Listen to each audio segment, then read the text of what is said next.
لیکن اس کی جو کاسٹ ہے نا، کاسٹ پھر فائنینشیل کاسٹ کی بات نہیں کرتا.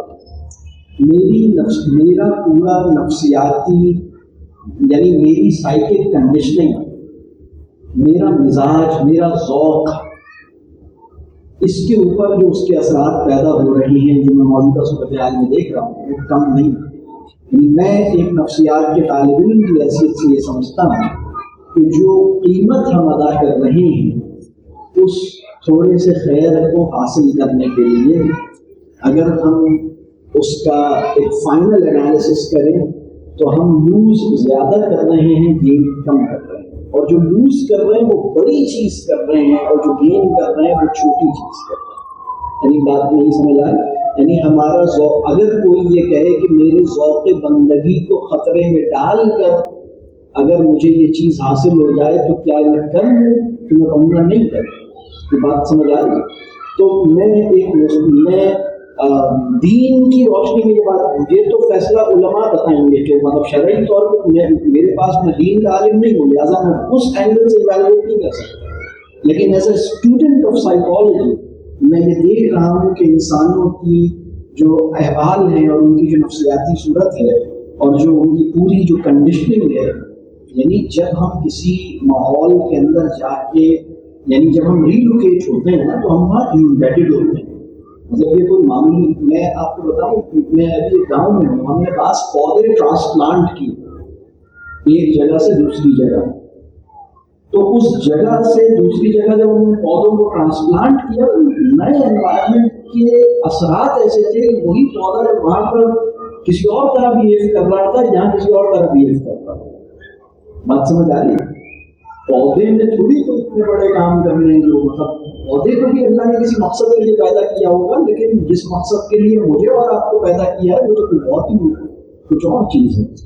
تو وہ جیسے اقبال نے کہا تھا نا کہ آہ کس کی جستجو آوارہ رکھتی ہے تجھے.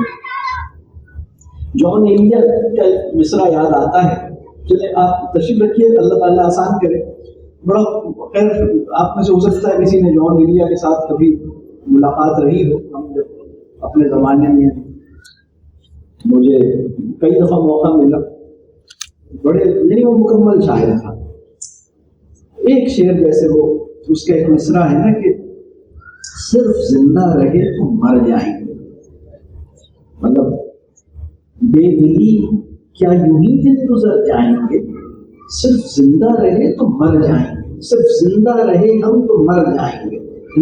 اس کا مطلب یہ ہے کہ اگر صرف جسم اور جسمانیات کی سطح پر ہماری بایولوجیکل ایگزسٹنس ہی اگر چلتی رہی، اگر ہم اپنی اکنامک نیڈس کی خاطر بھی زندگی گزارتے رہے تو ہمارا نام بھی نہیں ملے گا. بات سمجھ آ رہی ہے؟ بس ہم پھر وہ قومیں جو زندہ رہتی ہیں مرنے کے بعد بھی وہ ہوتی ہیں جو کسی غیر مادی اپنے سے اپنی ذات سے بلند کسی مقصد کی خاطر اپنے آپ کو کھپانے میں کامیاب ہوتی ہیں. تو جان ایلیٹ اپنی موجودہ صورتحال میں کہہ رہے ہیں کہ مطلب بے دلی کیا یوں ہی دن گزر جائیں گے، صرف زندہ رہے ہم تو مر جائیں گے. اللہ تعالیٰ ہمیں، ہمارے استاد صاحب ہمارے بزرگ ہیں وہ فرماتے ہیں کہ مسلمان کی ایک ذمہ داری یہ ہے کہ وہ اپنی آخری سانس تک زندہ رہے. تو اللہ ہمیں اس طرح زندگی گزارنے والا بنائے اور وہ گزارنے کی توفیق دے جیسے کہ اس کا حق ہے. اللہ تعالیٰ مجھے اور آپ کو عمل کی توفیق دے، ہماری اولادوں کو ہمارے اپنے صدقہ جاریہ بنائے. رب کریم مسلمانوں کی مدد فرمائے. مسلم امت کی جو حالت ہے اللہ تعالیٰ مسلمانوں کی مدد کرے، غزہ کے مسلمانوں کی مدد کرے، ان مسلمانوں کی مدد کرے جو غزہ کے مسلمانوں کی مدد کرتے ہیں. اللہ تعالیٰ ہم سے جو غفلت ہوئی ہے نفس کے غلبے کی وجہ سے، علم کی کمی کی وجہ سے، اس پہ ہمیں معاف کر دے. ہمیں اپنی اصلاح کی سچی فکر عطا کرے، ہمیں سچی توبہ کی توفیق دے. ہمارے گھر کے ہر انسان کو ہماری آنکھوں کی ٹھنڈک بنائے، ہمیں اپنے گھر کے ہر آدمی کی آنکھوں کی ٹھنڈک بنائے، ہماری اولاد کو ہمارے حق میں صدقہ جاریہ بنائے، ہمیں اپنے والدین کے حق میں صدقہ جاریہ بنائے. رب کریم مسلمانوں کو جو کھویا ہوا مقام ہے اللہ تعالیٰ ہمیں معاف کر دے، ہمیں وہ ہمارا کھویا ہوا مقام لوٹا دے، ہمیں ہدایت عطا فرمائے. تو آپ سب سے دعاؤں کی درخواست ہے دنیا میں جہاں کہیں بھی اچھا کام ہو رہا ہے اللہ تعالیٰ ان کی مدد فرمائے اور اس سے کوئی خیر پیدا کرے.